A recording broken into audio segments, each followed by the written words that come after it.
¿Qué tal, amigas y amigos de Ecoeconómico? El día de hoy vamos a abordar el tema sobre tres variables importantes, relevantes en el análisis económico, como es el descenso que ha mostrado la inflación en el país,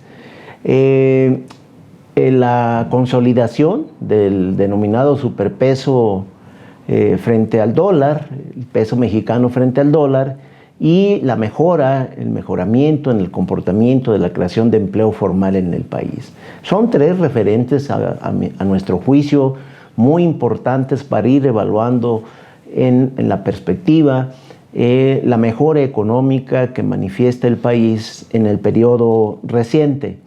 Es claro en el tema inflacionario que la tasa general de inflación de bienes y servicios, que los alimentos, la canasta de consumo mínimo y los productos agropecuarios, los productos agroalimentarios, han marcado una tendencia hacia la baja, una tendencia clara que se manifiesta desde el mes de enero en adelante, y me parece que es parte de los elementos que no debemos perder de vista.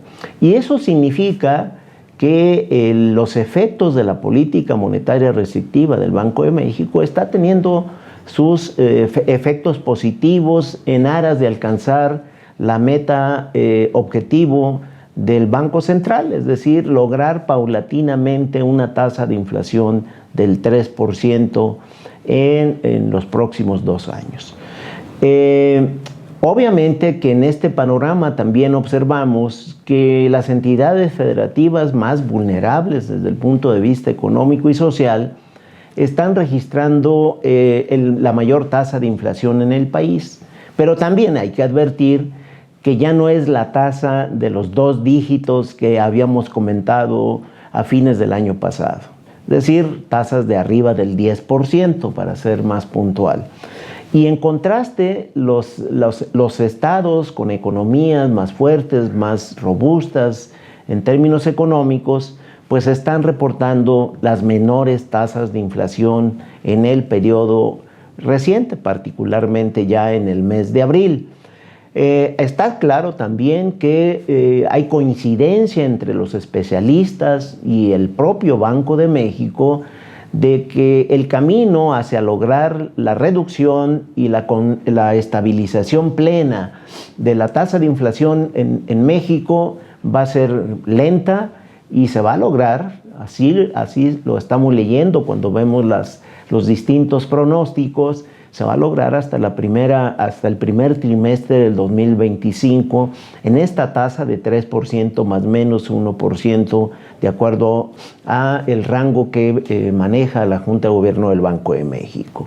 De manera que, puesto en perspectiva, lo hemos señalado, lo hemos reiterado en Ecoeconómico, lo que esperamos en materia de inflación en este año al cierre es de una tasa de 5% y la perspectiva del 2024 es una tasa de 4%.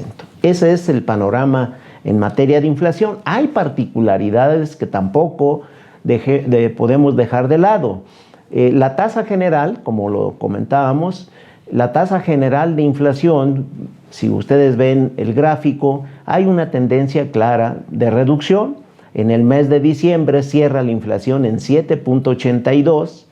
En enero hay un pequeño brinco de 7.91 y luego, paulatinamente, en el mes de febrero, en marzo y abril, la inflación, la tasa general de inflación, disminuye. En abril cierra en 6.25%, cuando en enero era de 7.91%. Esto es una evidencia de que en efecto la inflación paulatinamente viene disminuyendo, la tasa general de inflación. Pero también en la canasta de consumo mínimo, que también la conocemos como canasta básica, la tendencia es descendente. En diciembre era de 8.54, empieza a disminuir y cierra en el mes de abril en 6.5%. Otra evidencia de que en efecto, poco a poco, la tasa de inflación en lo que es la canasta de consumo mínimo viene bajando paulatinamente. Y en los precios agropecuarios, que son frutas y verduras y productos pecuarios, también observamos una tendencia descendente. En el mes de diciembre, la tasa de inflación de productos agropecuarios era de 9.52%, baja paulatinamente y en abril es de 6.13%. Incluso esta tasa de 6.13% de productos agropecuarios es menor a la tasa general de 6.25% al mes de abril. Esto es un buen dato porque fundamentalmente los productos agropecuarios, que son los de consumo frecuente, forman parte de la canasta básica y por lo tanto, pues también poco a poco se va a ir recuperando el poder adquisitivo de los salarios, sobre todo los salarios del estrato más bajo. Es claro también en el panorama de las regiones que hay estados caros todavía en el país, de acuerdo al reporte del INEGI correspondiente a abril. Hay 5 estados que, digamos, sobresalen o destacan por su nivel de inflación, por su tasa de inflación, que es el caso de Yucatán, Michoacán, Nayarit, Oaxaca y Campeche. El promedio de inflación de estas 5 entidades federativas es de 7.57%, superior a la tasa nacional de 6.25%. Fíjense bien de qué estado se trata. Yucatán, economía pequeña, poco robusta. Michoacán, una economía en cuanto a tamaño grande, pero poco dinámica, con problemas, con vulnerabilidades productivas al interior de su estructura. Nayarit, Oaxaca y Campeche con economías débiles. Bueno, las economías con estas condiciones económicas de debilidad, pues marcan o manifiestan mayor tasa de inflación. En contraste, exceptuando Tlaxcala, pero Chihuahua, México, Sonora y Querétaro, que son economías robustas, en conjunto marcan un promedio de inflación de 5.55%, menor a la tasa nacional de 6.25%.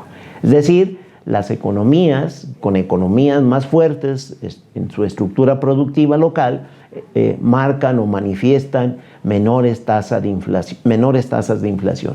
Eso también como lectura no hay que dejar de lado este análisis. El otro tema importante es el tema del peso mexicano frente al dólar.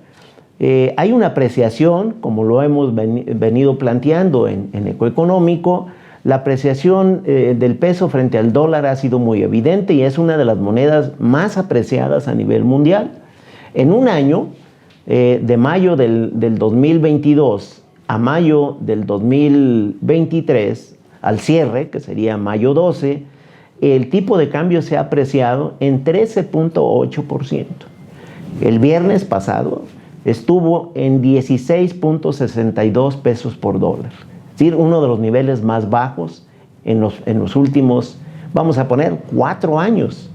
Y parece que el tema de la consolidación o de la apreciación o de la fortaleza del superpeso no es un tema coyuntural. Eso habría también que señalar. No es una circunstancia fortuita. Esto también hay que destacarlo. Miren, ¿por qué el peso se está fortaleciendo? ¿Por qué lo tenemos en esa posición? Por lo menos podemos destacar 4 factores. Número 1, el diferencial de tasas de interés entre México y Estados Unidos, que es de 6 puntos porcentuales. Hace más rentable, más atractivo las inversiones en pesos que en dólares. Y eso también hay que considerar porque vienen dólares a partir de esta condición financiera que se anidan en los espacios financieros de México. El otro es el orden de las finanzas públicas y la disciplina fiscal del gobierno federal. Un tercer factor es la recuperación del crecimiento económico de México. El año pasado, el Producto Interno Bruto tuvo un crecimiento de 3.1% y en el primer trimestre de este año, la economía mexicana creció a una tasa anual de 3.9%. Eso es también parte de las condiciones que favorecen la fortaleza de la condición de superpeso en este periodo. Los aumentos también, un cuarto factor, los aumentos acelerados de divisas como producto de exportaciones. Las exportaciones en el primer trimestre crecieron 6.8%, las remesas familiares en el primer trimestre crecieron 11.4%, y hay cifras muy positivas de inversión extranjera directa en el primer trimestre del presente año que vamos a conocer justo en la semana que corre. Y seguramente vamos a determinar la valoración del comportamiento de estos flujos de recursos que habría que apuntar también, habría que señalar que como parte del proceso nearshoring ha habido un aumento importante en el comportamiento de la inversión extranjera directa, que no hay que descuidar, y por el contrario hay que estar evaluando la conducta de este tipo de inversiones que que vienen de hecho ocurriendo en la parte norte del país. Y otro dato importante que había que tener en cuenta es que el empleo sigue mejorando. El empleo en México en los 4 meses del año, de enero a abril del presente, viene mejorando. Hay 10 entidades federativas que son detonantes de la creación de empleo.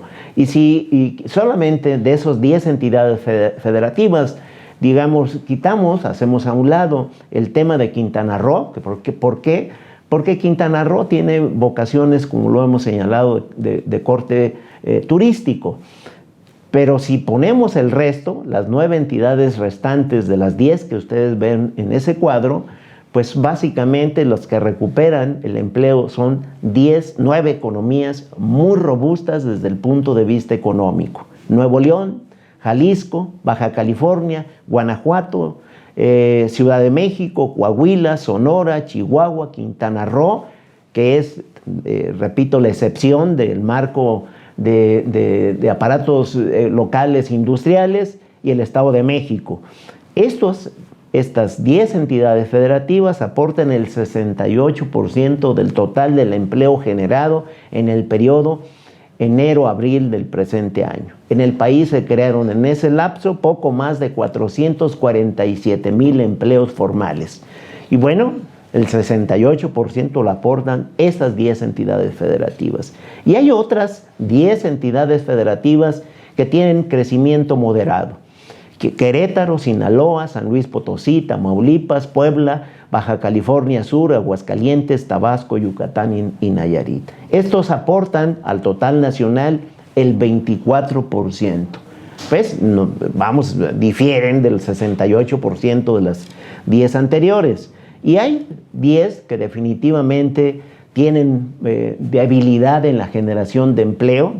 Hay 12 entidades federativas que no aportan de manera significativa, o su participación es limitada del total que habíamos señalado en este periodo de enero a abril, de más de 447,000 empleos formales creados, pues el 7.9 lo producen o lo generan 12 entidades federativas: Hidalgo, Michoacán, Chiapas, Durango, Tlaxcala, Zacatecas, Campeche, Colima, Oaxaca, Morelos, Veracruz y Guerrero. Si ustedes revisan básicamente, digamos, la lectura elemental de la parte económica, son economías, la mayor parte de ellos, con estructuras productivas más hacia las vocaciones del campo, o bien muy vinculada a los servicios, y con una alta presencia, mejor dicho, de informalidad en la parte comercial, en el comercio, y en la parte de algunos servicios. El otro tema, fundamental en este análisis es cuál es la perspectiva o cuál es la visión que debemos tener para tener la correcta interpretación de resultados a 4 meses del presente año. Uno es que la inflación general está cediendo poco a poco, aunque la subyacente sigue siendo alta. La tasa fue de 7.67%. No olvidemos que la tasa general fue de 6.25. Bueno, la subyacente, aunque la tendencia viene disminuyendo, se encuentra por encima de la tasa general de inflación. Ya señalamos, el caso del superpeso mexicano no es una circunstancia casual o fortuita. Se trata de una condición económica producto de resultados positivos. Así hay que ponerlo. Recuperación económica, orden en las finanzas públicas y un fuerte aumento de divisas por exportaciones, por remesas y por inversión extranjera directa. Repito, no es que se trate solamente de una casualidad. En el caso del empleo, ya dijimos, hay una dinámica importante a nivel nacional y un crecimiento de 14.4% en el comportamiento del empleo en el periodo de análisis. Y la perspectiva es que hay 10 entidades que seguirán siendo el factor de la recuperación del trabajo formal, de los puestos formales de trabajo, sin descuidar que son algunos de ellos de los estados que se están beneficiando del nearshoring, de la relocalización empresarial, de la relocalización de la industria, que van a ser factores detonantes en la región norte del país. Por hoy es el comentario que compartimos con ustedes. Nuestra recomendación es de siempre: síganos en Económico, el cuadrante para el pulso de las decisiones oportunas y enteradas. Recuerde, cuídese mucho. Si puede, de manera voluntaria y altruista, done sangre.